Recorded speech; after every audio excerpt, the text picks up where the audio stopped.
Certes, je suis étonné de la personne qui lit le Coran sans comprendre ses sens. Comment prend-il du plaisir à sa lecture?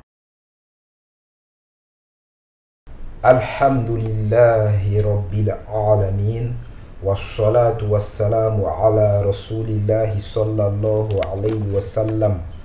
Assalamu alaikum wa rahmatullahi wa barakatuh. Bienvenue dans ce cours sur l'explication des mots du Coran. Dans ce cours, nous allons étudier la racine Jim, Ba, Nun.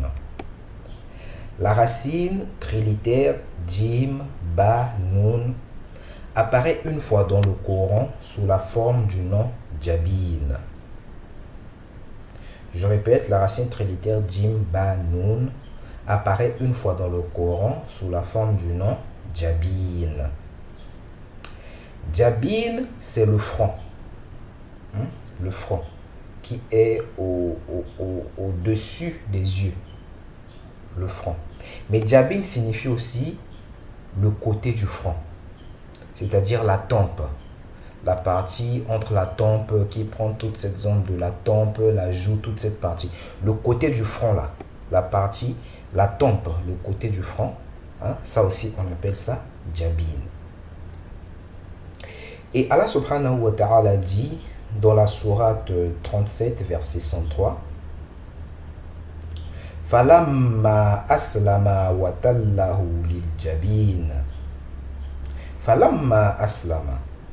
Puis quand tous deux se furent soumis à l'ordre d'Allah.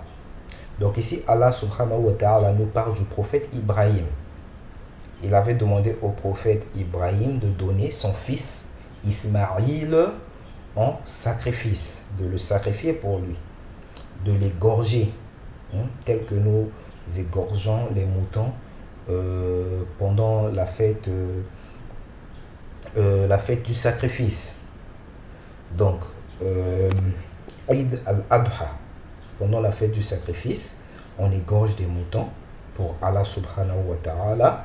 Allah n'a pas besoin de leur chair ni de leur sang, mais il a juste besoin d'éprouver notre piété. C'est de cette manière Allah a éprouvé le prophète Ibrahim. C'était une épreuve pour lui. Et Allah subhanahu wa ta'ala l'a demandé de donner en sacrifice son fils Ismaïl. Donc le prophète Ibrahim est allé au lieu de sacrifice. Et qu'est-ce qui s'est passé? Falamma aslama. Quand tous deux se soumirent à l'ordre d'Allah, l'ordre que Allah leur avait demandé d'aller et de sacrifier Ismaïl, le prophète Ibrahim s'était soumis à cet ordre. Et Ismaïl aussi s'était soumis à cet ordre, parce que lui, il savait aussi que son père allait, le prophète Ibrahim allait pour l'égorger. Le prophète Ismaïl aussi savait. Donc, falamma aslama, quand tous les deux se furent soumis, watallahu lil jabin, et qu'il l'eut jeté sur le côté du front. Watallahu lil jabin, et qu'il l'eut jeté sur le côté du front. Al-jabin ici, c'est quoi? Le côté du front. Comme dans un abattoir, on couche l'animal sur le côté pour l'abattre facilement. Ainsi, il est évident d'après le Coran que le prophète Ibrahim alayhi salam a déposé Ismaïl alayhi salam de la même manière. Donc quand on égorge un mouton, on le dépose sur le côté afin de l'égorger.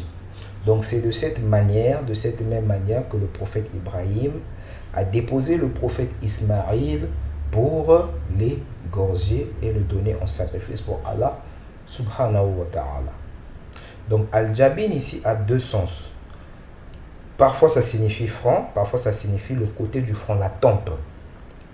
Et ici dans ce sens-là, ce qui est le plus proche de la vérité, il y a d'autres qui le traduisent directement par le front, mais il y a d'autres qui le traduisent par côté du front. Et je pense que la traduction la plus correcte, le sens le plus correct, c'est côté du front.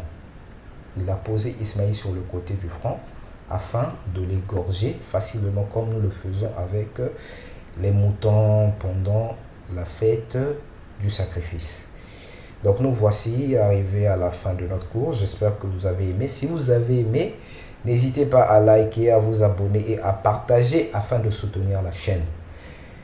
Qu'Allah nous assiste, qu'Allah vous bénisse. Subhanaka Allahumma bihamdik. Ashhadu an la ilaha illa ant. Astaghfiruka wa atubu ilayk.